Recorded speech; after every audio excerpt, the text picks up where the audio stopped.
Through FFA, we have all sorts of opportunities that becomes that defining moment in an FFA member's life, and that's what I'm most excited about.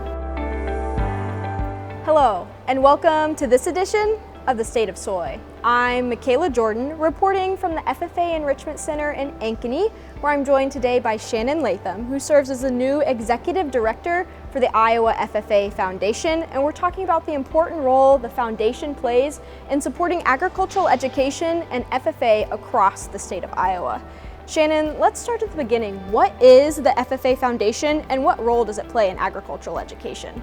So the Iowa FFA Foundation is the fundraising arm that supports Team Ag Ed. And there are 5 members of Team Ag Ed. So first of all, there's the foundation, and then the Iowa FFA Association, which most people know because of all of the members wearing blue jackets across our state. There is also an alumni affiliation.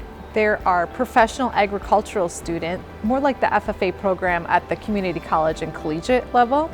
And then we also have the Iowa Association of Agricultural Educators.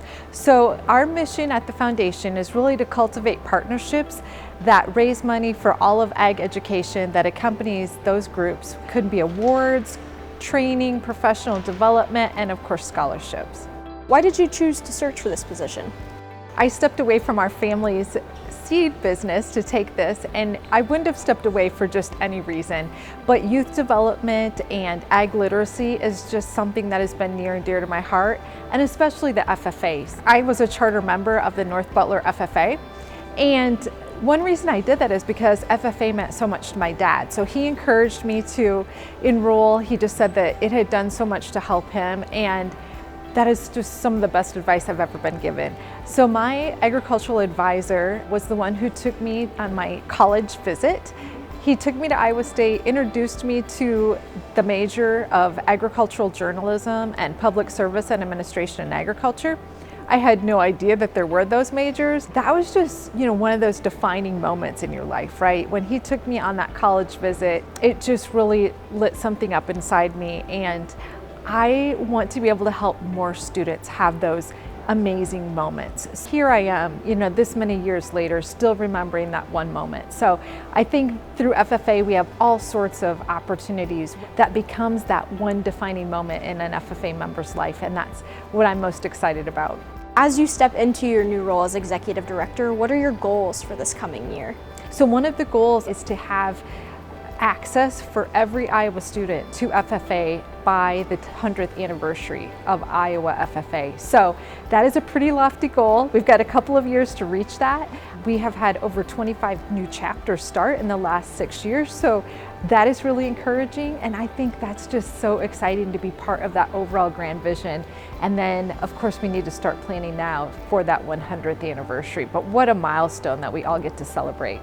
What else would you like farmers and ag industry leaders to know about the FFA Foundation? I would just like to take this opportunity to thank everyone, whether they are a corporate sponsor, an individual donor, even $5 can make such a big difference. And so thank you for contributing, thank you for helping really put programming into place for the next generation of Iowa's agricultural leaders. For people who are wanting to make a difference, they can go to the iowaffafoundation.org.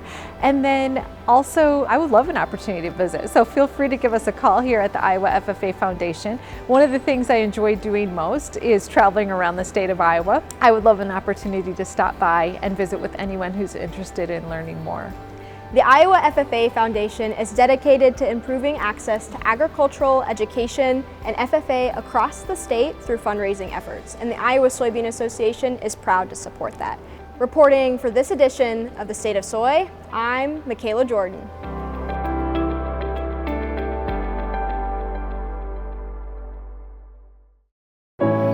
Do you remember when you first believed that anything was possible? Do you remember when you had doubt? Obstacles you couldn't overcome? Do you remember when you pushed through the pain and refused to quit? Remember, He created you for this.